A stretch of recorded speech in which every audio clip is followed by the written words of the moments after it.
Here at Alternate Reality, we have a first day sale, and in that first day sale, I picked 7 books, and I mark them at 40% off on the day they first come out. That's right, New Comic Day. And those Magnificent 7 are made up of 4 comics and 3 trade paperbacks. Now, that's every week here at the store, so be sure to stop down and save 40% off 7 of the hottest new titles that are going to ship this week. Let's get marvelous with Comic Book Man and Bo. Is it better to be feared or respected? And I say, is it too much to ask for both? Marvel News, episode 34, Stamping Mud Pies. Hey folks, how you doing? Comic Book Man here. Welcome to my video outhouse. It's time once again for Marvel News, and joining me for Marvel Comics News in the Marvel Room at Alternate Reality is the Marvel Man himself, Marvel Man. Bo, look at the sign over here. Look at that sign. Hey, look, and of course, all new Marvel comics are always 15% off every day for everyone, including me, people like Mr. Busted Spine over here, Marvel Man. A Dutch angle, folks. First story we got up is Jack Kirby. Jack Kirby's children are suing the pants off of Marvel Comics. Or at least they're trying to. Why? Well, they had delivered these termination of copyright notices to Marvel, Disney, and anybody and everyone who ever made a Marvel movie or TV series. They officially filed the suit this week. Now, what they're saying is that they want to terminate all copyrights to the properties. The problem with their lawsuit is this, though, because I'm reading the lawsuit, and I'm reading the story about the lawsuit. And I'm not a lawyer, but I know enough about the law. I mean, you know, you call him for legal advice here at the store. No, don't call me. I watch Judge Mathis all the time. Well, there you go. He watches Judge Mathis, and you shoot Judge Mathis. Where am I going to set up a legal firm here? The problem with their lawsuit is, in their lawsuit, they're claiming that Jack Kirby They're claiming that Jack Kirby wasn't an employee of Marvel when he was a freelancer. For anyone who's ever worked in business, freelancers don't get desks in the companies. Okay. Jack worked for Marvel. Their claim that he didn't work for Marvel and is not a work for hire is a little goofy. One of the things, the lawyer who's in charge of this case is the same lawyer who is in charge of the Siegel case for the defendant's side over in the DC universe. The same man who's dragged DC Comics, Warner Communications into court and has won so far in the Siegel case. He's won the first 2 weeks of the Superman strips. Okay. So that's Luthor and a couple other things. Yeah, but also he's won the rights reverting back to them if they don't make a movie and some other stuff. They don't make a movie. But it's the same lawyer that the Kirby heirs have hired to do this. One of the things that they're saying is that Jack worked on some of this stuff at home. Since he worked on some of this stuff at home, he used his own pencils and his own paper and his own this and his own that at his own desk, and he drank his own coffee. So if you're doing the work at home, it's not work for hire because you're using your own materials. Whether or not that'll fly or not, that is the argument, one of the arguments that they're using in order to go after the copyrights in these characters. Apparently, Jack took a lot of work home with him and worked on it at home. Not all of it was done in the Marvel offices. No, the family is claiming he took the work home and worked on it. Which they will have to prove, of course. Which they'll have to prove. And the only other person who could contradict, most of the people who can contradict what they're saying are no longer alive. Yeah.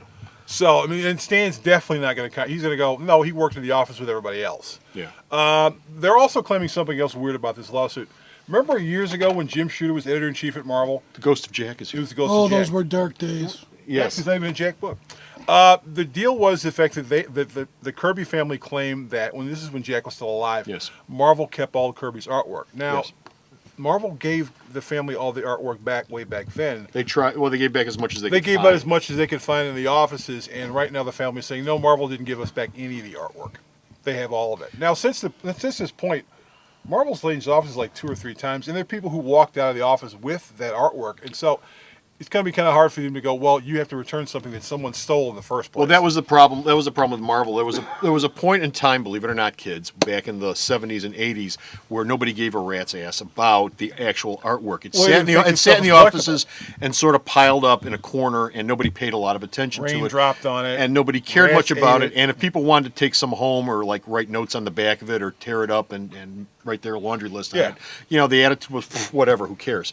Then, of course, all that changed with creator rights, and we want our artwork back, and Marvel did try to give back as much artwork as they still had. Can you imagine having a room full of original Kirbys, what that would be worth? Well, and Jack's work, like Don Heck's work, like George Tuska's work, like anybody else in that time, was piled up in the corner. And you're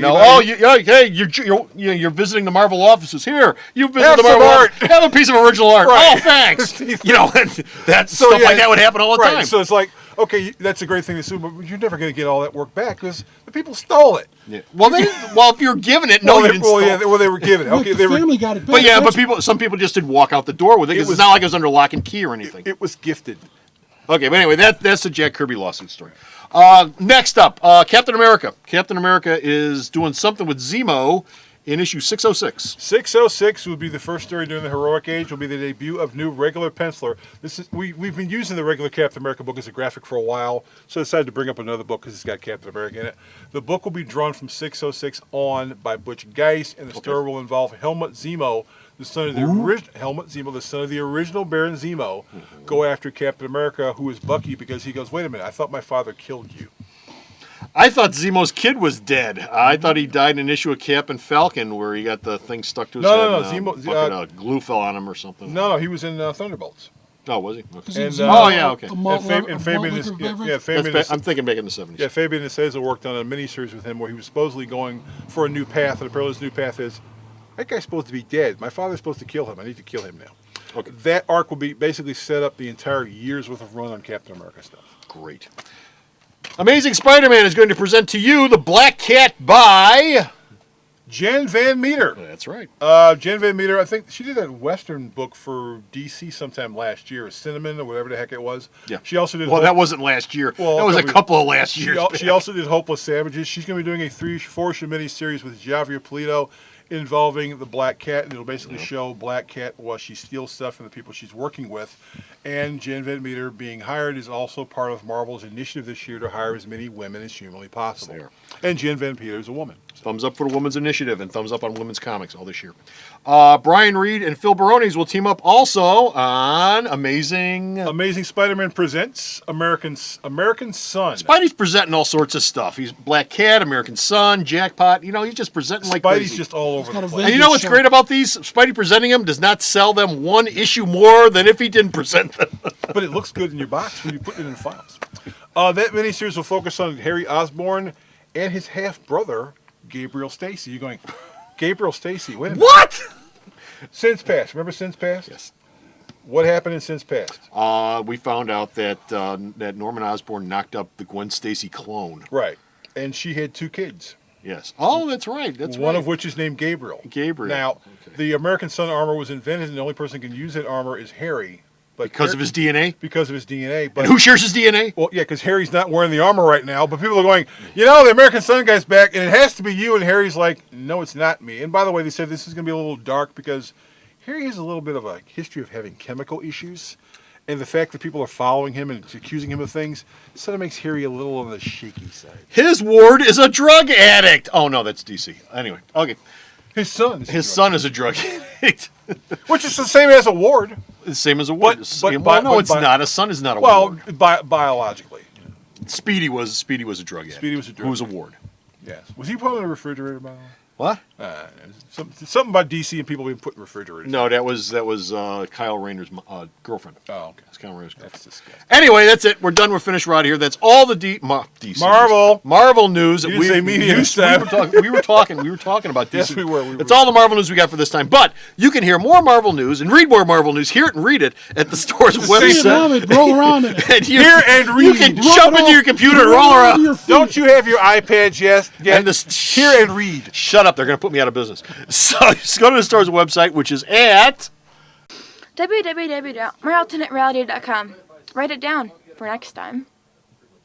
Stop off at the store's website and read all of the Marvel news that Bo sends me that I post up. Until next time. Bye. Alternate Reality is located at 3149 West 111th Street. That's the intersection of 111th and Kedzie in Chicago, the beautiful downtown Mount Greenwood neighborhood. You can always reach us at 773-881-HERO or at the store's website, www.myalternatereality.com.